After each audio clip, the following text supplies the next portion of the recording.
Everyone seems to be out and living their best life at summer, and if you're not, you feel like you're falling behind, you feel like you're a big failure. We are not ditching our goals because our goals are important. However, we are also not going to be hermits, and we're not going to stay in our house, in our room all summer and do nothing. So instead of looking at everyone else's summer this year on their stories and keeping tabs on everyone else, you are going to be the one who creates the summer of your dreams, whatever that may be. Everybody's like, he's no item, please don't like him, he don't wife him, he one night some, now she don't like him.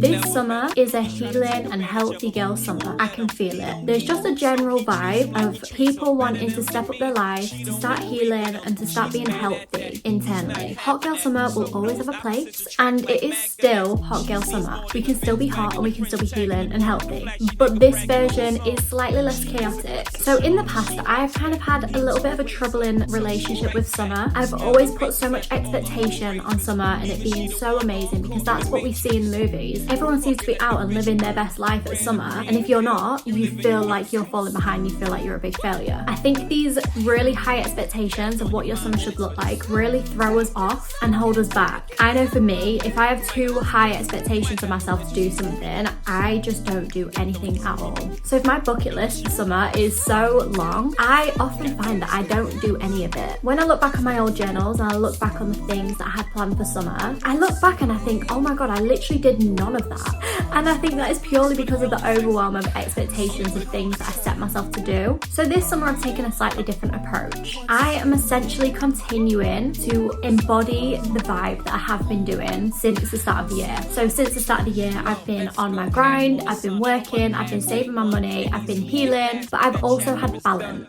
And that is the key factor here. Just because it's summer, that does not mean that we are going to disregard all of the progress that we've made so far. We are not ditching our goals because our goals are important. However, we are also not going to be hermits, and we're not going to stay in our house, in our room all summer and do nothing. This is going to be the summer of balance. I can just feel it. I don't know what it is, I just feel it in the air. So how are we going to achieve this summer of balance? I'm going to give you all the tips that you need to have the most healthiest, happiest and healed girl summer that you could possibly have. First and foremost, a social media detox. This is so necessary for so many people, especially myself. I feel like the past few weeks, I would say since I came back from New York, I kind of allowed myself to step back into social media a little bit more, and as much as I enjoyed it at the time, I know that it's not beneficial for me. I am busy enough as it is. I do not need the extra distractions in my life. There's too many things I need to do, and I know that you guys are probably the same. We've all got dreams, we've all got aspirations, we've all got places that we want to be. And if you're watching this video, I feel like I get the vibe that you do not want to be a consumer. You want to be the creator of your own life. You don't want to go on social media and have everyone dictate how your day is going to go or how your summer is going to go. That is not how it's going down here this year. So I have officially decided that I'm going to go back to my social media detox. Obviously, there's a bit of give and take to that because I am a content creator, so I cannot neglect that. Like, that is one of my big goals, so I don't want to fall off that and stop creating content for you guys, but I want to stay off it in the terms of like consuming it. I don't want to be consuming social media this summer. So instead of looking at everyone else's summer this year on their stories and keeping tabs on everyone else, you are going to be the one who creates the summer of your dreams, whatever that may be. So yeah, social media detox, even if it's just for a couple of hours out of every single day, you are going to free up so much more of your time and be able to do so many more of the things that I'm going to mention in this video, and you're just going to feel so much more fulfilled. I have done a social media detox so many times in my life before, and they're so beneficial. I feel the most creative. I feel like my brain is properly working and functioning, whereas when I'm on social media, I feel so confused. I feel overstimulated. I just feel stressed out and I feel like I'm behind in life, and we're not doing that anymore. But to each their own. If you want to stay on social media, that is fine. That is just what I'm personally going to be doing this summer. There is no need for me to have to prove myself to anybody and show everyone else what I'm doing like I'm performing. No. This summer is all about me, or my summer is all about me. Your summer is all about you, and we are focusing on ourselves and what we want and what actually fills our cup. Secondly, we are going to be dating ourselves this summer. We're going to be going on solo dates, and we are knuckling down on that. We are making ourselves our number one priority. Back in 2021, I would say that I had more of an extreme healing girl summer. Like, I just wanted to be on my own all the time, to the extent that I actually spent my birthday alone. I'm ready for the day. I've had to put this around me because it looks I don't know if it's cold or not.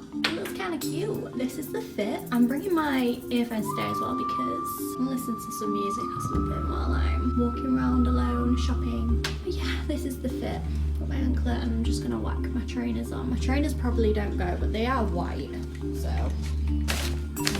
I went away on a trip by myself and just was on my own. And don't get me wrong, I loved that. However, I probably took it a little bit too extreme and I don't want to be going to that extreme again this summer. So I think it's so important for you guys to actually schedule in a solo date, 1 or 2 every single month. I would say 1 to begin with, 1 solo date. You could go to the cinema by yourself, or if that's too much, you could go to a cafe and sit there by yourself, bring your laptop, bring a book, or you could go to the library, or you could go to a park and read a book under a tree. All of these things are amazing ideas, and I don't know, I just think it's so important to spend time with yourself and actually cultivate a relationship with yourself, because you only have you at the end of the day, and you don't want to live a whole life hiding and running from yourself and distracting yourself. You want to get to know every single part of you. So solo dates, very important. Fuel and nutrition. This is going to help you so much in having the most healthiest and healed girl summer ever. I know for me, if I am eating so much shit, so much processed food,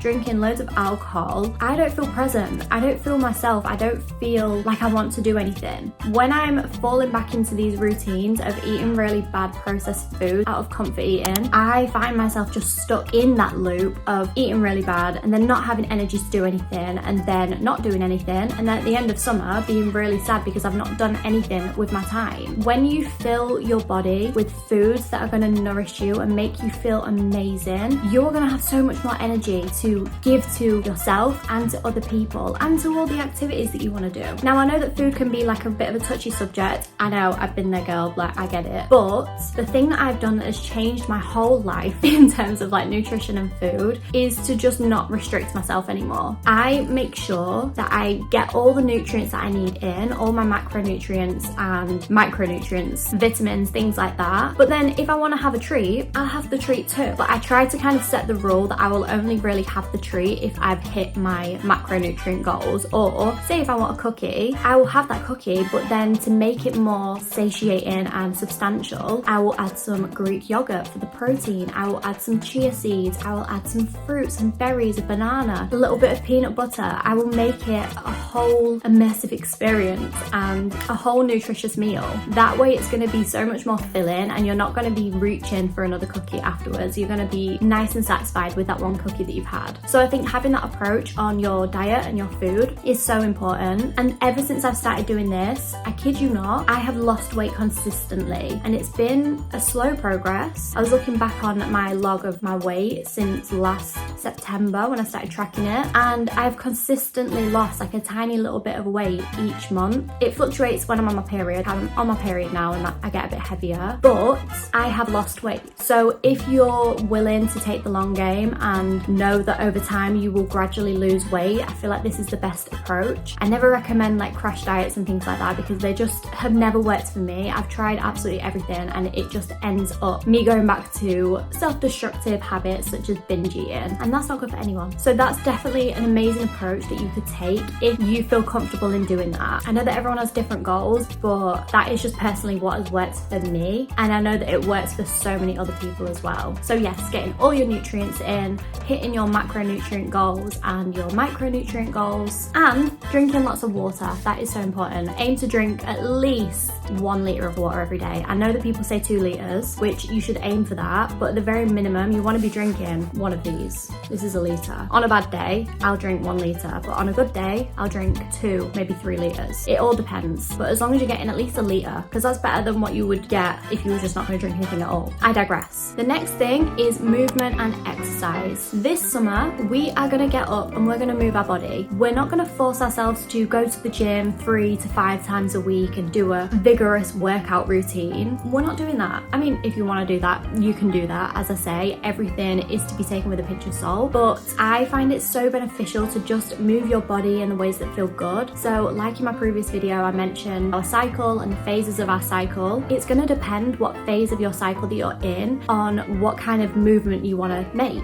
So when I'm on my period right now, I don't particularly want to do fucking anything, but I make a conscious effort to do a 10-minute stretch in the morning and a 5-minute meditation, and that's me done. I don't push myself to do anything else other than I do go to Pilates once a week. But other than that, you could literally just do a 10-minute stretch in the morning and a 5-minute meditation, and that is you good to go. You've moved your body. That's great. Other suggestions would be hot girl walks. Everyone loves a hot girl walk. Putting your earphones in and just listening to a long podcast or an audiobook or some music and just walking, romanticizing your life. That is the best way to get exercise and movement in. And then also other kinds of exercise, such as like you could go swimming, you could go ice skating, you could play tennis, badminton. The list is endless of the things that you can do to move your body. You can do Pilates, you can do yoga. There's so many things that you can do, but just make sure that you are moving your body every single day in some way, shape or form. Especially if you're a working girly like me. I have quite a sedentary lifestyle. I sit at a desk and do my job the majority of the time, so I have to make a conscious effort to get movement in. So yeah, make sure that you get in movement in every single day, even if that's just a 10-minute stretch. Now, another tip for my working girlies is to romanticize the small moments in your life.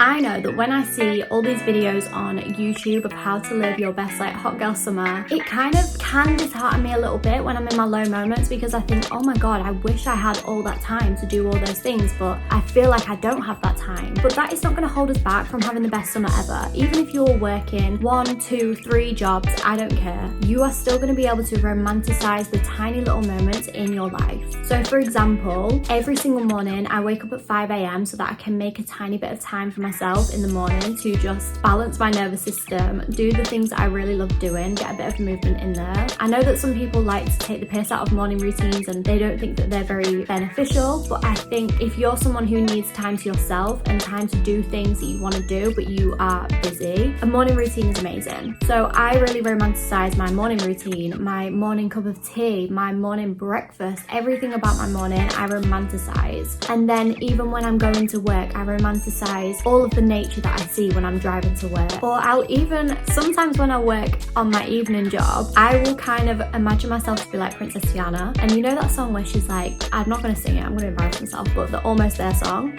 But I know exactly where I'm going. I'm getting closer and closer every day, and I'm almost there. I'm almost there.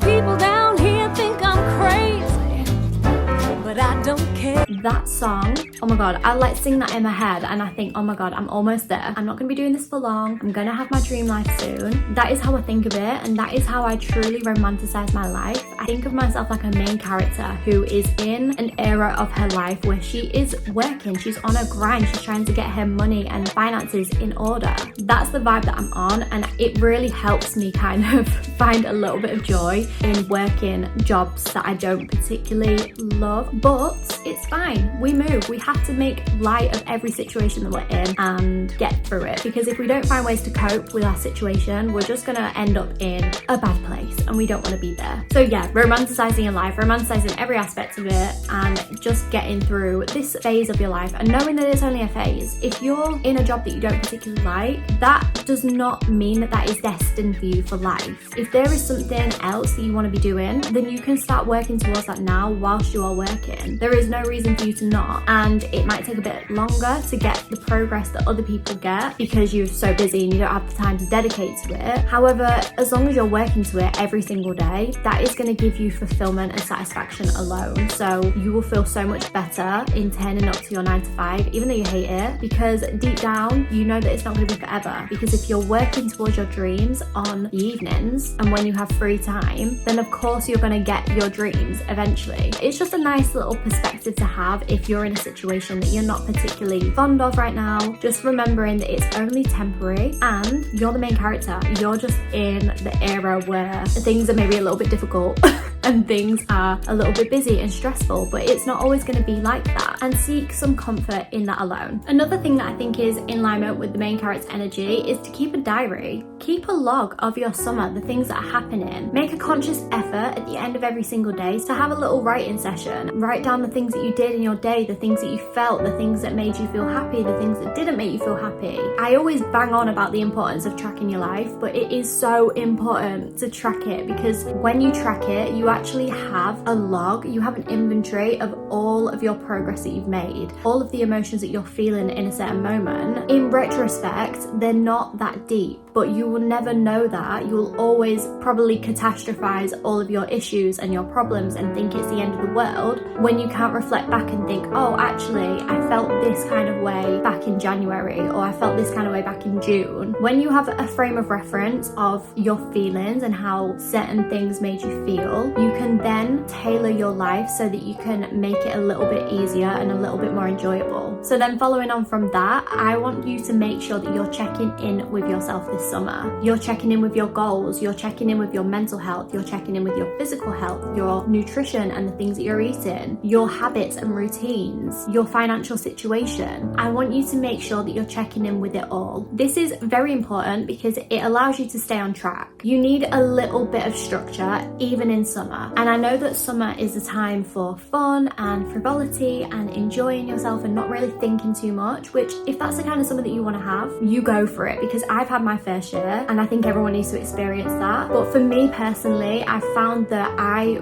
thrive more when I know my direction in life, when I know where I'm heading and that I'm on track with my goals. I can feel so stressed out when I'm on holiday or vacation because I've got no structure and I've got no routine in my life. And I know that it's normal. I know that's absolutely fine to go on holiday and not have routines and structures, and you don't need to have them all the time. But I think if you want to maintain this sense of balance in your life, which is the thing that has kept me feeling so much better, like my mental health has been like leaps better than it was this time last year, it is good to keep a little bit of routine and a little bit of structure in your days. So whether that's just giving yourself an hour to yourself every single morning or an hour to yourself every single evening to kind of have a bit of routine, check in with yourself, check in with what's going on, what's working well. And I know we're not a self-development project, but if you've got goals, it is helpful to keep reviewing what's going well and what's not going well and how you can improve on that. So one of my goals this year is to become debt-free. And so far, I've done amazing at that. I've paid off my credit card, which was like, there was a lot of money on that credit card, but I've paid that off. And now all I'm working on is paying off my car loan. And then once I've paid off that, I'm going to be debt-free. That is such a big goal of mine. So I need to make sure that I'm not falling off track this summer. I'm not recklessly spending and saying yes to every single opportunity just because it seems fun, and actually making sure that I'm doing things within my means and within my goals, the things that I've set for myself. Because I know for a fact it might feel good in the moment to just throw all your goals out the window, but you are going to look back after summer and you're going to think, oh, now I've got to start all over again. Now I'm in an even worse situation than I was before, and you're going to feel so disappointed in yourself. That's just the reality, and I know that people shouldn't think that way about themselves. We should always extend grace to ourselves, but that's just how it is. We can feel down on ourselves.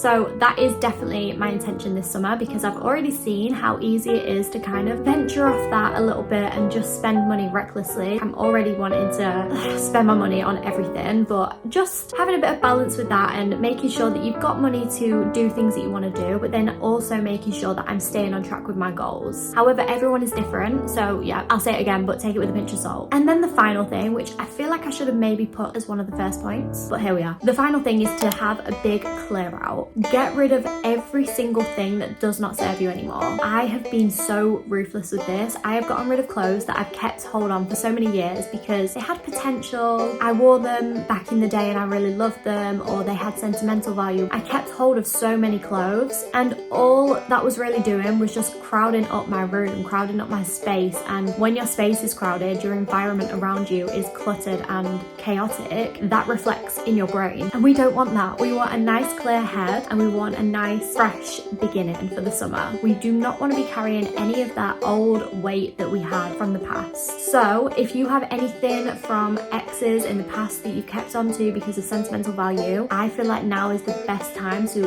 get rid of all that shit. For me, I got rid of all that stuff like straight away, like afterwards. I'm not one to keep on to things, but there were a couple of things that I did keep hold of because I still used them, or I still wore them, or there were gifts that they gave me that I still still had a purpose for, but I have literally gotten rid of everything at this point. That was kind of like a gradual process, but everything is gone. You are going to feel so much better when you've got rid of all the shit in your room that you don't need anymore. And the key with this is to not give yourself the pressure of doing it all in one weekend, because I've done that before. I will assign an entire weekend to just clearing out my room and getting rid of everything and making it all brand spanking new. And then it comes to the time, and because of all that pressure that I put on myself, I end up not doing it because I've put too much pressure on myself and there's simply too much to do in the space of 2 days. You cannot work solidly for 2 days straight on your days off. It's not sustainable and you're not going to want to do it. So I would personally say set this as a task for over summer. It's a big project that you're going to do, and at the end of summer when autumn comes, you are going to have a blank canvas. It's going to be only stuff that you use and that you have a purpose for. Just think how accomplished you're going to feel at the end of summer when this big project is done and you have gotten rid of everything, all the shit that is cluttering up your environment and clouding up your brain. You're just going to feel so good. Another really important point is balance, and I know that I've touched upon the word balance, but I mean balance in sense of your life as a whole. So your personal life, your social life, your work life, your family life, making sure that you have a tiny bit of each accounted for in each month. I tend to spend a lot of time with my boyfriend because it's just easy. We see each other every day. I feel very safe and very comfortable and happy with him, so it's easy to spend a lot of time with him. But I know that I want to make a conscious effort to make more time for my friends and more time for my family. That is definitely areas where I am kind of slacking a little bit, and not because I don't want to, it is purely because I just don't feel like I ever have the time. But now with my social media detox, that should free up a lot of time for me. I should hopefully get a bit of boredom out of this where I'm actually thinking, right, how am I going to fill this time? That's the hope, that's the intention. So even if you just account for one bestie day or one family occasion each month, you're going to feel so much more well-rounded and so much more fulfilled, because you can spend too much time with one person. If you're spending all your time with your partner, it's not going to be as fulfilling as if you were balancing out that time a little bit. So make sure that you're spending time with your friends and family this summer and making plans accounting for it so that you don't forget. Schedule it into your diary. Make that your intention. If it doesn't happen, it doesn't happen, but it's good to have an intention to do that, because you want to make sure that every single area of your life is watered and nurtured. These are all the things that I'm going to be doing this summer, but by all means, take and leave what you want like it's a buffet. You do not have to do all of these things that I've said. These are just suggestions of things that I feel like will really elevate my summer experience without me having to go to one extreme or another. Okay guys, that is all I've got time for today. Thank you so much for watching. I appreciate it from the bottom of my heart. I always do. Let me know what your summer plans are going to be this year. Are we going to be having a healthy heel girl summer? Are we going to be having a hot girl, city girl summer? Or are we just going to be having a chilled, recluse summer? Because all of those are fine. Even if you want to stay in your bedroom all summer, that's completely fine. You have to do what is right for you and for your mental health and where you're at now. But these are just suggestions of the things that I'm going to be doing to make my summer a little bit more balanced. So yeah, let me know in the comments down below. I would love to know. I love you guys so much. Thank you so much for watching, and I will see you in my next video. See some ladies tonight, the shit be rolling with Jason.